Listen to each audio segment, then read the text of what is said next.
Last Sunday हमने देखा था विश्वास, फेथ की ही लड़ाई है ये सारी, क्योंकि जिस दिन से आपका उद्धार, जब तक आप दुनिया में हो तब तक तो कोई मतलब ही नहीं है शैतान को, क्योंकि आप ऑलरेडी उसके पाले में हो। लेकिन जिस दिन से आपका उद्धार होता है, आपने उद्धार पाया, उसके बाद बपतिस्मा लिया, तो वो एक एक्ट ऑफ फेथ था। उद्धार हो गया, उसके बाद जब आपने बपतिस्मा लिया है, वो आपने विश्वास का एक एक्ट किया है, एक कर्म, क्योंकि विश्वास कर्म बिना अधूरा है। उद्धार हो गया पर बपतिस्मा नहीं ले रहे हैं तो वो भी बेकार है। तो वो एक्ट करके जब आपने दिखा दिया है, अब शैतान अलर्ट हो जाता है आपके बारे में। अच्छा, अब तो इसने बपतिस्मा भी ले लिया, अब ये कहीं और वचन में ना बढ़ जाए, इसके लिए वो ऐसी सिचुएशन और ऐसे लोगों को रखेगा, क्योंकि सारे हमारे आसपास कौन है, हम कहां से निकल के आए, उसी अविश्वास के लोगों के बीच से निकल के आए। तो वो अपना माउथ पीस, जैसे हम पवित्र आत्मा का माउथ पीस है, यीशु का माउथ पीस है हम सब, वैसे वो लोग जिनका अभी तक उद्धार नहीं हुआ, जिन्होंने यीशु को अभी तक आत्मा में पहचाना ही नहीं कि पूरी सृष्टि में एकमात्र सर्वशक्तिमान जिंदा परमेश्वर यीशु ही है, तो जब वो देखता है, अब ये वचन भी पढ़ेगा, जब वचन पढ़ेगा, वचन समझेगा, वचन पे चलेगा तो और मजबूत हो जाएगा, और जो विश्वास में मजबूत खुद हो जाएगा वो 10 को खींच के लाएगा। ये फिर क्या होगा, हेल खाली हो जाएगा, हेवन ओवर पॉपुलेटेड हो जाएगा, है ना। ये वो नहीं चाहता, इसलिए जो पहला विश्वास करने वाला पैदा हुआ इस घर में, इसको ही हिला दे, ताकि ये इतना मजबूत ना हो पाए, ये सिचुएशन को देख के डरे, ये लोगों को देख के डरे, ये परिस्थितियों को देख के अपने विश्वास में डाउन हो जाए। वचन पढ़ के विश्वास में बढ़ रहा है, फूल रहा है, फिर इसको सिचुएशन ऐसे दिखाए कि फिर फुस हो जाए इसकी हवा, ताकि ये 10 के लिए मिसाल ना बन जाए, 10 को खींचने वाला, मसीह में खींचने वाला चुंबक ना बन जाए। ये उसकी चाल रहती है, और हमें इसी चाल को आत्मिक आंखों से समझना है और वचन के आईने से समझना है। मैंने 2 कोरिन्थियन 5:7 में लिखा हुआ है कि we live by faith not by sight. हमने लास्ट संडे कुछ विश्वास के लोगों को देखा जो विश्वास में चले और अपने आश्चर्य कर्म को पाया। ठीक है, मैं अपना एग्जाम्पल बताती हूँ। मैं अपने परिवार में जब पहली अकेली विश्वासी थी, मेरा उद्धार हुआ, मुझे न बाइबल पढ़ने की आजादी थी, न चर्च, इस तरह से आराम से चर्च में बैठ के वचन सीखने की भी आजादी नहीं थी, तो ज्यादा वचन पता भी नहीं था। बाइबल भी टुकड़ों में छुप छुप के पढ़नी पड़ती थी। कई बार जब सब रात में सो जाते थे तो लाइट जला के नहीं पढ़ सकती थी, ऐसे बेडशीट ओढ़ के, थोड़ा मम्मी सो गई, नानी सो गई, टॉर्च जला के पढ़ ली, या बाथरूम में थोड़ी सी पढ़ ली, या जब कोई नहीं है दरवाजा कुंडी लगा के थोड़ी सी पढ़ ली, ऐसे टुकड़ों में थोड़ी थोड़ी पढ़ने को मिलती थी। पर वो जो गिफ्ट ऑफ फेथ आ गया था उद्धार के जरिए से, वो गिफ्ट जो था वो काम कर रहा था, पवित्र आत्मा का वो वरदान। और जब शादी तय हुई तो उस वक्त भी मैंने प्रार्थना की थी कि प्रभु जिसको आपने चुना हो। और मैं क्या प्रार्थना कर रही थी, जैसे हमारे उधर उस साइड में हो सकता है यहाँ भी होता, हमारे कानपुर में पान मसाला खाने की बहुत गंदी आदत है लोगों को, तो कई लेडीज भी मैंने देखा पुरानी खाती हैं, तो जेंट्स तो खाते हैं। तो मुझे एक ये था कि एक पर्सनल होता है भाई, अगर कोई पहले कभी खाता रहो तो बुरा मत मानना, तो उल्टी आती है ना, ऐसे मुंह चलाते रहते, थूक उसी में आता है, मुझे वो देख के बड़ी घिन आती थी। ऐसे एक हमारे जो हाउस ओनर थे बाबा जी, उनके पास गाय थी, तो मैं पार्क में जब खेलती थी उधर वो गाय बांधते थे, हम लोग बच्चे बच्चे खेलते थे, तो मैं कभी कभी उस गाय को बड़े ध्यान से देखती थी, वो जुगाली करती थी, थूक निकलता था, जुगाली एकदम से खा लेते ना जानवर, फिर जुगाली, तो मैं किसी को पान मसाला खाए हुए पिच पिच करते देखती थी, मुझे बड़ी घिन आती थी, मुझे वो, मैं कहती थी कैसे जानवर हैं ये लोग ऐसे मसाला। तो मैं जब मैं शादी तय भी हो गई थी तो मैं प्रेयर ये कर रही थी, मतलब जब इनको देखने आना था, सारी चीजें फाइनल हो जाती हैं, हमारे पेरेंट्स बड़े होशियार होते हैं, सब कुछ फाइनल कर लेते हैं, दान दहेज दक्षिणा सब, उसके बाद कहते हैं देखिए फाइनल डिसीजन तो लड़का लड़की ही लेंगे, वो आएगा छुट्टी पे, अगर उसने आपकी लड़की को पसंद किया तो ठीक है। मम्मी ने सब कुछ फाइनल किया, और वो क्या नहीं है, हाँ देख लो, बता देना, अगर तुम्हें ना पसंद हो, ना कहने की इजाजत नहीं है, पर वो कह रही है, अगर ना पसंद हो तो वहीं के वहीं बोल देना। बड़े स्मार्ट पेरेंट्स हैं हमारे। तो जब उनको आना था पास्टर को, तो मैं यही प्रेयर कर रही थी, प्रभु उस लड़के में कोई ये पान मसाला बीड़ी सिगरेट ये वाले ऐब ना हो, मुझे घिन आएगी, मैं नहीं ऐसे के साथ रह सकती। बस इतनी सुन लेना। पहली चीज वो सेल्फ डिपेंडेंट हो, बाप के टुकड़ों पे ना पल लो, मुझे बड़ी चिढ़ होती थी, मैंने अपने आसपास रिश्तेदारी में ऐसे लोग देखे थे, इसलिए मुझे चिढ़ होती थी। दूसरी चीज, मैं ग्रेजुएशन कर रही हूँ, मैं ग्रेजुएट हूँ तो कम से कम मुझसे 1 डिग्री ज्यादा हो, मेरा पति पोस्ट ग्रेजुएट होना चाहिए। अब हर किसी की अपनी डिजायर होती, कोई बोलता शाहरुख खान सलमान खान हो, बंगले वाला हो, मेरी डिजायर ये थी कि भाई सेल्फ डिपेंड हो, ताकि ससुराल में मायके में मेरी इज्जत रहे। दूसरी चीज कि मुझसे ज्यादा पढ़ा लिखा हो। तो पास्टर उस समय पीपीएम कर चुके थे, पब्लिक पर्सनल मैनेजमेंट, और एमसीए कर रहे थे उन दिनों, तो और सेल्फ डिपेंड थे। तो ये दो चीजें थी। तीसरा पॉइंट मेरा यही था कि प्रभु कुछ खाता पीता ना हो, बड़ी घिन आएगी मुझे। और सुनिए, मैं विश्वास में प्रार्थना कर रही हूँ, बढ़ रही हूँ। एक एक दिन जब इनके छुट्टी आने का करीब आ रहा है, मेरी हर दिन प्रार्थना स्ट्रॉन्ग स्ट्रॉन्ग स्ट्रॉन्ग होती जा रही है।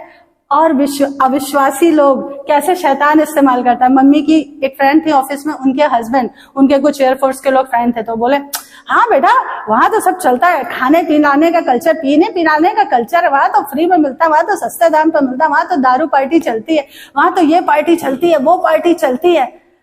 और मेरे कजिन ब्रदर बोला अरे एयरफोर्स में है, ऐसा तो हो ही नहीं सकता, पीता ना हो। कहाँ मैं कह रही हूँ कि मसाला ना खाता हो, और कहाँ वो मुझे भाई बता रहा है कि पीता ना हो, ऐसा तो हो ही नहीं सकता।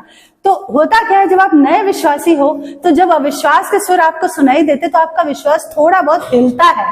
पर धन्यवाद हो पवित्र आत्मा का, जो कहता है कि जो मांगा है वो मिल गया है, प्रतीति कर लो और धन्यवाद दो। वचन में लिखा है, इसलिए वचन पढ़ना बहुत जरूरी है, क्योंकि सिचुएशन के जरिए तो वो यही दिखाएगा कि नहीं नहीं जो मांग रहे हो ना बिल्कुल असंभव है। क्यों असंभव? एयरफोर्स में है ना, वहां तो मिलती है। और मैं तो ये दुआ करती हूँ, सिंस बिगनिंग मेरी यही दुआ है कि आर्मी, एयरफोर्स, इवन डिफेंस का, नेवी का जो कल्चर है, सीआरपीएफ, बीएसएफ जो कल्चर है दारू का, वो बिल्कुल लिकर का कल्चर ही बंद हो।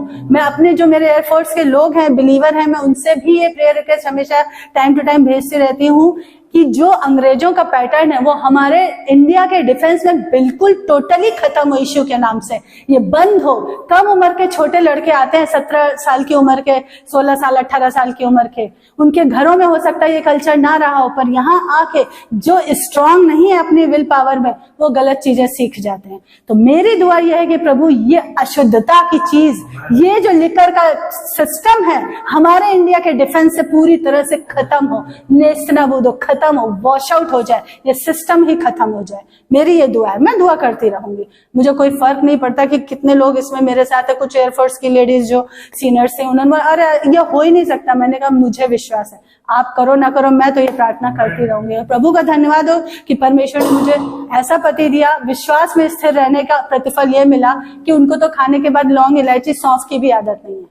तो प्रभु का धन्यवाद हो। तो यही कोशिश रहती है आपको हिलाने के लिए विश्वास में, कि अविश्वासियों के द्वारा आप जो मांग रहे हो उसके खिलाफ आपको सिचुएशन दिखाए, आपको बातें बताए, आपके कानों में जाए। इसीलिए रोमियो 10:17 में लिखा है, faith comes by hearing and hearing the word of God. विश्वास कब आता है? जब हम परमेश्वर के वचन सुनते हैं। इसका अपोजिट विश्वास कब जाता है? जब हम दुनिया वालों के वचन सुनते हैं, तो हमारा विश्वास कमजोर हो जाता है, हमारा विश्वास चला जाता है। इसलिए अविश्वासियों की मत सुनो, सिचुएशन को मत देखो, सर्कमस्टेंसेस को मत देखो, बल्कि विश्वास करो कि जो वचन में लिखा है मांगो तो दिया जाएगा, खटखटाओगे तो खोला जाएगा। अगर मांग रहे हो तो विश्वास कर लो, प्रतीति कर लो कि वो तुम्हें मिल जाएगा। भले ही उसमें टाइम लग रहा है, पर वो मिल जरूर जाएगा, ये विश्वास रखो। और निरंतर लूका 18:1, लूक 18 का पहला वचन, निरंतर प्रार्थना करते रहो। निरंतर मतलब अनसीजिंग प्रेयर, बिना रुके लगातार उस बात के लिए, उस पर्टिकुलर पॉइंट के लिए प्रेयर करते रहो। आमेन। कुछ लोग वचन जानने के बावजूद भी, यीशु की संगति में रात दिन रहने के बावजूद भी, उनके अंदर ये गिफ्ट ऑफ फेथ ऑपरेट क्यों नहीं कर रहा था, पवित्र आत्मा का ये वरदान? क्योंकि वो कहीं ना कहीं उनका नेचर आड़े आ रहा था, या वो अपनी बुद्धि की टांग लगा रहे थे। हम पढ़ेंगे यूहन्ना 11 उसका 14 से लेके 16 वर्ष। यीशु ने उनसे साफ कह दिया कि लाजर मर गया है, और मैं तुम्हारे कारण आनंदित हूँ कि मैं वहां न था, जिससे तुम विश्वास करो। परंतु अब आओ हम उसके पास चले। तब थोमा ने दिदुमुस कहलाता है, अपने साथ के चेलों से कहा, आओ हम भी उसके साथ मरने को चले। अभी सोचो, यीशु मसीह साक्षात है, रात दिन उनके साथ रहता है, उनका चुना हुआ है। पहले यीशु ने कहा मेरा मित्र लाजर सो गया, चलो चलते हैं। वो नहीं समझे, तो उन्होंने कहा प्रभु सो गया, उठ जाएगा। तब यीशु को खुल के बताना पड़ा कि नहीं, वो मर गया है। तो थोमा क्या कह रहा है? चलो हम भी मरने चलते, मतलब पीछे से टॉन्ट मारने की उसकी आदत रही होगी, या वो मस्खरा था या वो पीछे से टॉन्ट मारता था। पर यहाँ पे जो एक चीज हमें, मैं तो इस वचन को जब पढ़ती तो मुझे बहुत हर बार हंसी आती है। मैं इमेजिन करती हूँ उस सीन को कि कैसे पीछे से बोल रहा होगा अपने दोस्तों से, अपने चेलों से, चलो मरने के लिए चलते हैं, ले चल रहे, फालतू माँ सांबरी मार डालने को तैयार थे, चलो हम चलते हैं, हम मरेंगे उनके साथ, हम भी जा रहे हैं।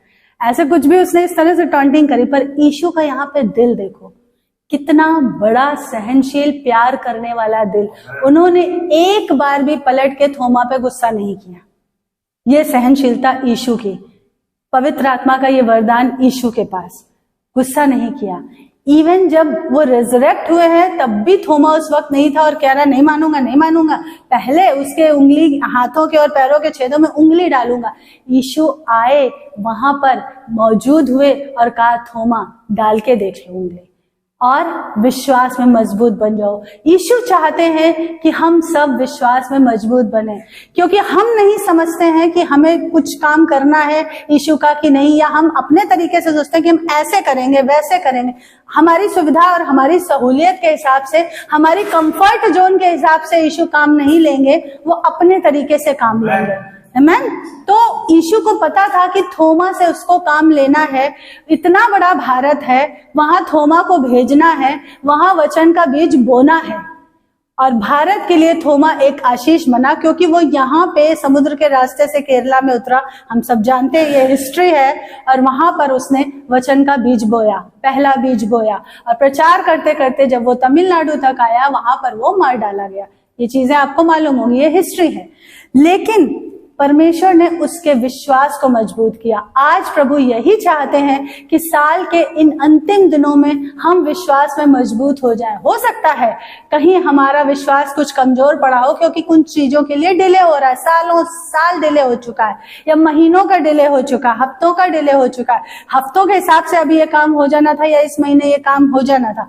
पर प्रभु कहता है कि अविश्वासी नहीं पर विश्वासी बन। दूसरा हम देखेंगे अविश्वास, मार्था का अविश्वास। मार्था को पूरा वचन मालूम है, यीशु के लिए बहुत अच्छे से वो बफे तैयार करती थी, खाना तैयार रखती थी, सब कुछ सेवा करती थी, बहुत सेवा करने वाली स्त्री थी, पूरा अपने आप को दे देती थी यीशु की सेवा के लिए। और वो ये कह रही है कि हाँ प्रभु पता है, पुनरुत्थान जब होगा, यीशु कह रहे हो जिंदा हो जाएगा तेरा भाई, तो कह रहा मार्था बोले हाँ पता है प्रभु, पुनरुत्थान के समय जिंदा हो जाएगा। और वचन पढ़िए जरा, जॉन 11 चैप्टर 35 वर्स। पूरे बाइबल में सबसे छोटी ये वर्स है, सबसे छोटा वचन है। यूहन्ना 11:35, ये आपको जबानी याद होगा। यीशु रोया। यीशु क्यों रोया? वो तो परमेश्वर था, वो हम इंसानों की तरह अपने किसी प्रिय के जाने पे थोड़ी रोता है। वो तो, उसको तो पता है कि मैंने ही बनाया है, मैं ही जिंदा कर दूंगा, तो उसको लाजर को जिंदा करेगा, कर लेगा। तो वो लाजर के प्रेम में तो नहीं रोया कि हाय मेरा लाजर चला गया, मेरा दोस्त चला गया। वो क्यों रोया? वहां जितने मौजूद थे, इंक्लूडिंग मरियम एंड मार्था, वो मरियम जो पूरे टाइम यीशु के पैरों के पास बैठ के वचन सुनती थी, बहुत वचन सुनती थी। और लूका 10 के लास्ट वर्स में यीशु ने कहा है कि मरियम ने उत्तम भाग को चुन लिया है, वचन को चुन लिया है उसने। वो मरियम शिकायत करे कि प्रभु आप अगर टाइम पे यहाँ होते तो मेरा भाई ना मरता, आपको मैसेज तो भेजा था, आप आए नहीं टाइम पे। वो मरियम ये शिकायत कर रही है। मार्था ये कह रही है कि हाँ प्रभु पता है, अब तो चला गया, अब कुछ नहीं हो सकता। मतलब हम अपनी छोटी सोच की बदौलत परमेश्वर को कई बार लिमिटेड कर देते हैं कि जीते जी आते तो कुछ हो सकता था, बीमारी से चंगा कर सकते थे, जबकि इससे पहले नाइन नगर की विधवा के बेटे को यीशु जिला चुके थे। फिर भी शैतान की कोशिश क्या रहती है? तुम देखो पर समझो नहीं, तुम पढ़ो पर समझो। वो आपके समझ के आत्मा को बाइंड करके रखना चाहता है, क्योंकि जिस दिन आत्मा में आप समझ गए, आत्मिक तरीकों को आप समझ गए, वचन को आत्मिक तरीके से समझ गए, उस दिन वो आपको हरा नहीं पाएगा। तो उसकी कोशिश ये रहती है, यशायाह ने भी कहा है कि तुम्हारे लिए ये बोला गया है, यीशु ने उस चीज को बाद में कोट किया है कि तुम्हारे जैसे बेवकूफों के लिए बोला गया है कि तुम पढ़ोगे समझोगे नहीं, देखोगे समझोगे नहीं। तुमको समझ, पूरा खेल गया समझ के आत्मा को बाइंड कर दे तुम्हारी, ताकि तुम समझ ही ना पाओ कि परमेश्वर बियॉन्ड लिमिट है, मर भी गया तो वो जिंदा कर देगा। इसलिए यीशु रोया, लोगों के अविश्वास के कारण। जो यहूदी वहां मौजूद थे वो कह रहे थे अंधे की आंखें खोल दी, कोढ़ी को चंगा कर दिया, टाइम से नहीं आ सकता था, लाजर को मरने से नहीं बचा सकता था। मतलब वो टाइम फ्रेम में बांध रहे हैं परमेश्वर को, अपनी छोटी बुद्धि के द्वारा वो टाइम फ्रेम में बांध रहे हैं कि जीते जी आता तो कुछ हो जाता। यीशु तो मृत्यु के पार, वो मृत्यु पे, उसको पता है कि अभी मैं मृत्यु को हराने वाला हूँ, कुछ ही दिनों की बात है, मैं मौत को हरा के कुंजियां अपने हाथ में लेने वाला हूँ। तो वो मौत को भी हरा सकता है। ये लोगों को उस वक्त देखने के बावजूद, साथ रहने के बावजूद, मार्था, मरियम, थोमा, इनको समझ ही नहीं आ रहा था।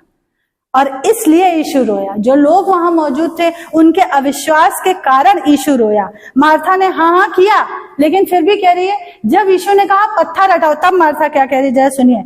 यूहन्ना 11 उसका 39 वचन। यीशु ने कहा पत्थर को उठाओ। उस मरे हुए की बहन मार्था उससे कहने लगी, हे प्रभु, उसमें से अब तो दुर्गंध आती है, क्योंकि उसे मरे हुए 4 दिन हो गए। अभी इतनी देर यीशु ने समझाया, हाँ किया। मार्था ने, पढ़ो ऊपर के वचनों में, इसी 11 चैप्टर में, हाँ प्रभु पुनरुत्थान के दिन जिंदा हो जाएगा, हाँ प्रभु ये हो जाएगा, हाँ प्रभु हो जाएगा। जब यीशु कह रहे पत्थर हटाओ तो कह रही अरे 4 दिन हो गए, अब बदबू आएगी बॉडी से। अभी भी उसको विश्वास नहीं आ रहा, अभी भी वो एक लिमिट में, टाइम फ्रेम, देखो फिर यहाँ टाइम फ्रेम है कि 4 दिन हो गए, अब नहीं हो सकता है, बदबू आएगी, डेड बॉडी खोलोगे तो सबको बदबू आएगी, पत्थर मत हटाओ। दूसरा मैसेज यहाँ पर यह है कि कई बार हम अपने स्वभाव से या अपनी बुद्धि से वहां उस आश्चर्य कर्म के ऊपर पत्थर लगा देते हैं। आज यीशु ये कह रहा है कि अपने अविश्वास का पत्थर हटाओ, अपने तर्क वितर्क, अपने लॉजिक सेंस का पत्थर हटाओ। जैसे पिछली बार बताया था, अब्राहम हंसा था, सारा भी हंसी थी, दोनों हंसे थे क्योंकि वो अपना लॉजिकल पॉइंट ऑफ व्यू लगा रहे थे। अपना दृष्टिकोण बदलो, अपने अविश्वास का पत्थर हटाओ। मार्था और मरियम से यीशु ये कह रहा था, वो पत्थर जो अविश्वास का उसको हटाओ, क्योंकि वो कह रही थी 4 दिन में बॉडी से बदबू आने लगती है। अब आप हटा के करोगे क्या? इसका मतलब यही तो हुआ। उसने बहुत हम्बलनेस के साथ कहा कि प्रभु अब तो 4 दिनों में बदबू आ रही होगी, मतलब ये कि करोगे क्या आप दद्दू हटा के पत्थर, मतलब यही था ना उसका। तो इसलिए यीशु रोए। एक और अविश्वास का एग्जाम्पल, मरकुस उसका 9 chapter, Mark 9 chapter verse 22 to 24। उसने कहा बचपन से उसने इसे नाश करने के लिए कभी आग और कभी पानी में गिराया, परंतु यदि तू कुछ कर सके तो हम पर तरस खाकर हमारा उपकार कर। यीशु ने उससे कहा, यदि तू कर सकता है, यह क्या बात है? विश्वास करने वाले के लिए सब कुछ हो सकता है। बालक के पिता ने तुरंत गिड़गिड़ाकर कहा, हे प्रभु, मैं विश्वास करता हूँ और मेरे अविश्वास का उपाय करो। बहुत से नए विश्वासी, जब किसी को हम एक्चुअली जब वो विश्वासी बने भी नहीं होते हैं, जब हम उनको वचन सुनाते हैं तो कई लोग आते हैं देखने के लिए कि देखे कुछ होएगा क्या चर्च में, देखे कुछ हो सकता है क्या चर्च में। वो इसी एटीट्यूड के साथ आते हैं कि यदि तू कुछ कर सके। लेकिन इस एटीट्यूड के साथ आने वाले बहुत से लोगों को उनके प्रार्थना के उत्तर नहीं मिलते हैं, क्योंकि वो विश्वास के साथ नहीं आते। मैंने लास्ट टाइम बोला था, विश्वास ही है जो मजबूर करता है उस सर्वशक्तिमान परमेश्वर को काम करने के लिए। आपके आंसू गलत बात नहीं है, आप दुख में रो सकते हैं, इसमें कोई प्रॉब्लम नहीं, लेकिन आंसुओं से वो नहीं पिघलता, वो आपके विश्वास से पिघलता है। वो मजबूर हो जाता है काम करने के लिए, वो स्वर्ग छोड़ के उतर आता है, सारी स्वर्ग की सेना झोंक देता है आपको आपका आश्चर्य कर्म देने के लिए। मैं देगा, वो देगा। लेकिन यदि तू कुछ कर सकता है, ये वाला एटीट्यूड जो नए विश्वासी हैं उनको छोड़ना पड़ता है, तब जाके आश्चर्य कर्म उनको मिलते हैं। हम जो हैं यहाँ, हम तो अब ये मान के चलते हैं कि यस, हम विश्वास में पक्के हो गए हैं। अगर 50% है तो अब 70 हो जाएंगे, 70 है तो अब 90 हो जाएंगे, 90 है तो अब 100% विश्वास में मजबूत हो जाएंगे। आमीन। जब हम मिरेकल मांग रहे हैं उस वक्त हम किस लिए मांग रहे हैं? कई बार मैंने कुछ लोगों की प्रार्थनाएं सुनी जो कहते हैं कि प्रभु ये कर दे तो मैं दिखा दूंगा सबको कि हाँ मैं भी कुछ हूं। हन्ना, पुराना नियम में हन्ना का जो एग्जाम्पल है शमूएल के चैप्टर में, खोलिए 1 शमूएल उसका 1 चैप्टर, उसका 9 से 11 वर्स पढ़िए। क्योंकि वो इतना परेशान हो गई थी लोगों के तानों से, स्पेशली अपनी सौत के तानों से, कि वो कही थी दे दो तो दिखा देंगे कि हाँ तुम मेरे साथ हो, प्रभु यहोवा कर दो। उसका एटीट्यूड ये था कि दिखाना है। आश्चर्य कर्म इसलिए नहीं चाहिए कि दिखाना है। शैतान, हाँ ऑफ कोर्स आश्चर्य कर्म शैतान का मुंह बंद करता है, no doubt, but attitude change करना चाहते थे परमेश्वर, इसलिए उसको टाइम लग रहा था। 1 शमूएल चैप्टर 1 वर्स 9 to 11। तब शीलो में खाने और पीने के बाद हन्ना उठी और यहोवा के मंदिर की चौखट के एक अलग के पास एली याजक कुर्सी पर बैठा हुआ था, और वह मन में व्याकुल होकर यहोवा से प्रार्थना करने और बिलख बिलख कर रोने लगी। और उसने यह मन्नत मानी कि हे सेनाओं के यहोवा, यदि तू अपनी दासी के दुख पर सचमुच दृष्टि करे और मेरी सुधि दे और अपनी दासी को भूल न जाए और अपनी दासी को पुत्र दे, तो मैं उसे उसके जीवन भर के लिए यहोवा को अर्पण करूंगी और उसके सिर पर चूड़ा न पड़ेगा। आमीन। जब ये एटीट्यूड चेंज किया कि प्रभु मुझे लोगों को नहीं दिखाना है, मुझे आपके लिए ही, आपसे ली हुई वस्तु, आपसे ली हुई गिफ्ट, आपसे लिया हुआ आशीष का पुत्र आपको ही दे देना है। तब उसकी प्रार्थना इस बार हर साल आती थी। पढ़िएगा ये चैप्टर 1 शमूएल का 1 चैप्टर, हर साल आती थी। जो यहूदियों के ठहराए हुए पर्व थे उस टाइम पे वो हर साल आती थी यहोवा के भवन में शीलो में, लेकिन हर बार आके गिड़गिड़ा के ये कहती थी प्रभु मेरी सौत का मुंह बंद करना, इसलिए दे दे मुझे।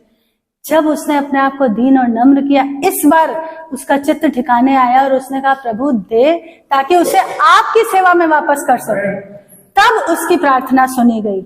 दूसरी चीज, उसने जो मन्नत मानी हन्ना ने, वो उस पे स्टेबल रही। उसने ये नहीं कहा कि अरे इतने दिनों बाद मिला है, उसके मन में लालच नहीं आ गया, उसने मन्नत को पूरा किया। इसीलिए कभी भी एक्लेशिएट्स में लिखा है, बुक ऑफ एक्लेशिएट्स सबोपदेशक में, कि मन्नत मानने के बाद उसे पूरी करना जरूरी है। ये वो जेंटाइल वाली मन्नतें नहीं है कि 1.25 किलो नारियल चढ़ाएंगे, 1.5 किलो लड्डू चढ़ाएंगे, हो गया, नहीं। यहाँ अगर कोई मन्नत मानो अपने परमेश्वर से, क्योंकि हमारा परमेश्वर भस्म करने वाली आग है, नहीं मानना कोई कंपल्शन नहीं है कि माननी ही पड़ेगी मन्नत तभी पूरा होगा, नहीं। ये एक पॉइंट ऑफ व्यू है कि अगर आप मान रहे हो तो उसको जरूर पूरा करना। फॉर एग्जाम्पल, जब दिव्यत की रिपोर्ट, जब मैं इसको कंसीव कर रही थी, रिपोर्ट एकदम पुअर थी कि बोल रहे थे भाई इसके तो बॉडी पार्ट बन नहीं रहे हैं, ये बच्चा तो है नहीं, तो इसको निकाल देते हैं, नेक्स्ट टाइम आप कंसीव करना, अगर रखोगी तो प्रॉब्लम हो जाएगी नेक्स्ट टाइम के लिए। तो मैंने वो रिपोर्ट ले जाके वहाँ आर्मी एरिया में एक चर्च थी होली ट्रिनिटी नाम से, तो क्योंकि मुझे तेलुगु तो आती नहीं थी तो मैं खाली टाइम में वहाँ सेल्फ प्रेयर के लिए जाती थी। मैं हस्बैंड उस समय बाहर खड़े थे, पास्टर आपके बाहर ही खड़े रहते थे मेन गेट के। मैंने वो रिपोर्ट ली और वहाँ कोई नहीं था चर्च में, ऑल्टर पे रखी और मैंने एक ही बात कही, मैंने कहा प्रभु जो व्यक्ति आपने मुझे पति के रूप में दिया है वो अभी भी मेन गेट के बाहर है, मैं आपसे वादा करती हूँ उसको आश्चर्य कर्म देखना है, मुझे नहीं देखना है। मुझे पता आप सर्वशक्तिमान परमेश्वर, पर उनके आश्चर्य कर्म के लिए मुझे यही बच्चा गोद में दो। और मैं मन्नत मानती हूँ, मैं वादा करती हूँ देवेंद्र तिवारी के वंश में कोई दूसरा ईश्वर अब से नहीं होगा। हो सकता है कि वो बिल्कुल असंभव चीज थी इंसानी दृष्टि से, क्योंकि जब बाहर आई पास्टर को बताया तो उन्होंने यही कहा कि अरे ऐसे कैसे होगा, पापा बिरादरी से बेदखल कर देंगे, ये कर देंगे, वो कर देंगे, गुस्सा होंगे, होगा कैसे। लेकिन परमेश्वर आपका दिल देखता है, वो रास्ते भी बनाएगा। अगर शुद्ध मन से आप दृढ़ प्रतिज्ञ हो कि हाँ जो मैं कह रही हूँ प्रभु के लिए या कह रहा हूं उसको मैं पूरा करूंगा, तो परमेश्वर उसके लिए रास्ते भी बनाएगा, भले ही उस वक्त वो असंभव बात दिख रही है। और मैकेनिकल फेथ, पिछली बार भी बोला था, फिर बोलते हूँ, मैकेनिकल फेथ नहीं करना है। फेथ वो जो वचन पे बेस्ड हो, जो वचन पे आधारित हो, वो फेथ। किसी की नकल में मन्नत नहीं मानना, वचन पे बेस्ड हो वो फेथ। क्योंकि परमेश्वर को पता है कि कोई काम आप किसी की नकल के लिए कर रहे हो क्योंकि उसने ऐसा किया था इसलिए हम भी ऐसा कर ले, या आप सच में आत्मा की अगुवाई में कर रहे हो, ठीक है। और वो चीज परमेश्वर ने पूरी करी। इवन आज भी हम हर समय दिव्यत को करीब करीब हर दिन याद दिलाते हैं कि तुम अपने लिए पैदा नहीं हुए हो, तुम सिर्फ और सिर्फ यीशु की महिमा करने के लिए पैदा हुए हो। तुम्हारे जन्म से एक आत्मा का उद्धार हुआ है, तुम्हारे जीवन से लाखों आत्माओं का उद्धार होगा, होना है, यह होके रहेगा। और जो लोग नाना करके दूर भागते हैं ना, उनको तो जबरदस्ती खींच के लाता है। ये मैंने देखा है, वो कहते थे पास्टर नहीं बनना है, मैं भी ये कहती थी पास्टर नहीं बनना, पास्टर नहीं बनना। ऐसे एक प्रभु के दास ने बोला था कि कांटा डाल के खींच के लेके आया, अपने तरीके सिखाए उसने। आमीन। तो वो जो मन्नत मानी थी उसने पूरी करी। क्यों? क्योंकि उसका एटीट्यूड जब चेंज हुआ तब उसको उसके फेथ के अकॉर्डिंग, उसके मन्नत के अकॉर्डिंग जब उसने पूरा किया, और उसने किया भी। आगे आप शामिल का पढ़िए, जैसे ही उस बच्चे का दूध छूटा, छोटे से बच्चे को दिया, बदले में परमेश्वर ने फिर उसको इतनी आशीषें दी और 5 बच्चे दिए और बच्चे दिए। आमीन। आगे पढ़िए, विश्वास में कैसे मजबूत होना है और किसके जैसा विश्वास रखना है। विश्वास देखो ऐसा होना चाहिए। अभी हम देखेंगे एक जगह प्रेरितों के काम में कि सारे विश्वासी बैठे हैं, बपतिस्मा पवित्र आत्मा का पाए हुए, और प्रार्थना कर रहे हैं जब पतरस जेल में है कि छूट जाए। लेकिन जिस बात के लिए प्रार्थना कर रहे हैं उसी के लिए उनको विश्वास है। विश्वास होना चाहिए रूदे के जैसा। रूदे कौन थी? रूदे कौन थी? जिसने दरवाजा खोला था, दासी थी।